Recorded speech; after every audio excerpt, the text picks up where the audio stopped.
टोहाना मंडी स्थित राजकीय वरिष्ठ माध्यमिक विद्यालय के गेट के सामने लगे कूड़े के बड़े बड़े ढेर और उगी घास से छात्र छात्राओं को परेशानी का सामना करना पड़ रहा है। बरसात के मौसम में स्कूल के बाहर 2 से 3 फीट तक पानी भर जाता है और कूड़े के ढेर से गंदगी पानी में बहाने लगती है, जिससे बच्चों में बीमारियों का खतरा बना हुआ है। स्कूल स्टाफ के अनुसार सफाई व्यवस्था को लेकर नगर निगम परिषद को कई बार पत्र लिखे जा चुके हैं, लेकिन अब तक कोई समाधान नहीं हुआ। विद्यार्थियों और अभिभावकों ने भी प्रशासन से जल्द सफाई व्यवस्था दुरुस्त कराने और जल भराव की समस्या दूर करने की मांग की। इस न्यूज में इतना ही। अन्य खबरों के लिए जुड़े रहिए ITN नेशनल के साथ।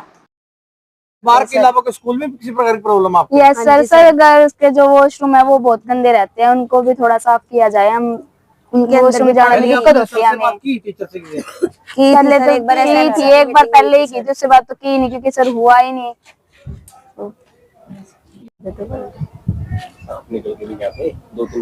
सर जी ये बाहर जो कचरा है इसके कारण जहरीले जीव वजह सांप वगैरह भी कई बार निकले हैं, और ये पानी के कारण है ना सर, सारा कचरा बाहर की तरफ फैल जाता है स्कूल के बाहर, गंदा बहुत लगता है।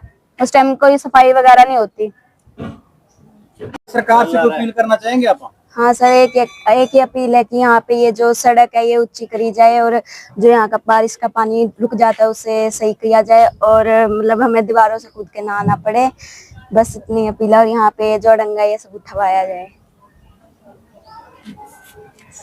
तो जो ये कचरा होता है यहाँ पे, जो कचरा को जलाया जाता है उससे प्रदूषण के कारण सर बच्चों को बीमार भी हो सकती है, और जब हम यहाँ से पानी में से निकल कर जाते हैं उससे भी हमारी एलर्जी वगैरह भी हो सकती है। तो हमारी तो यही विनती है कि ये कचरा यहाँ से उठाया जाए। स्कूल के सामने जो गंदगी के ढेर लगे इसके बारे में आप क्या कहेंगे?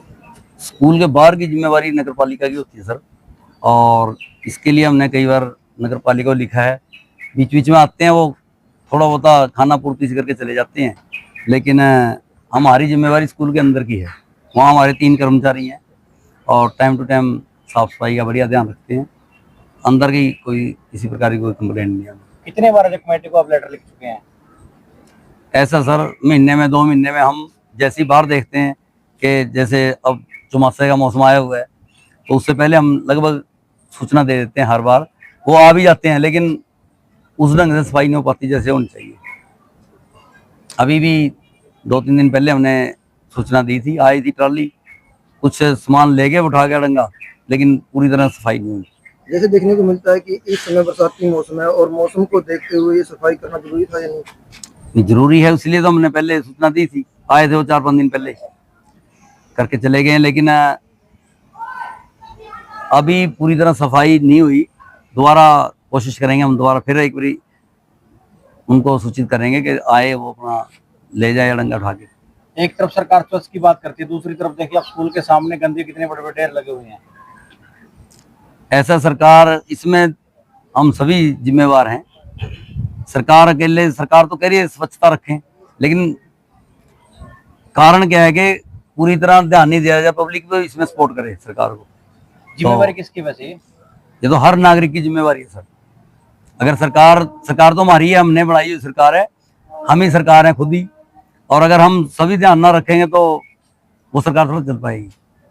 जैसे सुनने में आया कि जो शिक्षा का मंदिर है, मंदिर के आगे जो आस पड़ोस वाले जो रहने वाले हैं वो यहाँ कूड़ा डाल देते हैं, उनको भी क्या आप? ऐसा सर, हम कर्मचारी हैं, लेकिन थोड़ा उनको रोक ही सकते हैं, लेकिन धक्का तो हम नहीं कर सकते। और हम तो प्रशासन को ही कह सकते हैं कि वो आए और यहाँ सफाई करके चले जाएं। प्रशासन से कोई अपील आपकी? हम अपील दोबारा फिर करेंगे और दोबारा रिटर्न में दे देंगे। तो हम उनको कहेंगे कि आए वो उठाए, और अगर नहीं उठाए तो ये तो उनकी जिम्मेवारी है। हर महकमे को अलग अलग काम सौंपा गया है, वो अपनी अपनी जिम्मेवारी निभाए। स्कूल के सामने पहुंचे आज आप? सर मेरा नाम रमेश कुमार है। सर मैं स्कूल के जो गंदगी के ढेर लगे हुए हैं इस मैटर के बारे में थोड़ा सा करना चाहता हूँ। मैंने कमेटी में भी 2 बार कॉल कर दी, चेयरमैन साहब को भी बोल दिया, लेकिन फिर भी यहाँ सफाई नहीं हो रही है। बारिश का मौसम है, कीड़े कांटे का इतना डर है, छोटे छोटे बच्चे पढ़ रहे हैं, लेकिन यहाँ पे सफाई नहीं हो रही है। सर कितने टाइम से वैसे लंबे समय से? सर मैं 2-3 महीने से ये ढेर देख रहा हूँ, यहाँ पे गंदगी का ऐसे ही पड़ा है। एक बार ट्राली आई है, थोड़ा सा कचरा उठा के ले गई है। इस तरफ देखो आप क्या हाल है स्कूल के गेट के आगे, वैसे कहते हैं शिक्षा का मंदिर है, यहाँ पे इतनी गंदगी का ढेर लगा हुआ है। बताओ। इतना बहुत। हाँ जी, बताएंगे स्कूल की किस तरह की व्यवस्था है? स्कूल में व्यवस्था बिल्कुल खराब है। यहाँ पे न ही तो कोई शिक्षा का माहौल है, न ही कोई यहाँ व्यवस्था है। सारा दिन ये जो बच्चे हैं ना जी, ये बाहर बनी जो अवैध रूप से बनी ये है ना जी दुकानें हैं, यहाँ पर आते रहते हैं। न ही कोई बच्चों का आने का समय है, न ही कोई जाने का समय है, और ना ही यहाँ पे कोई कानून नाम की व्यवस्था है।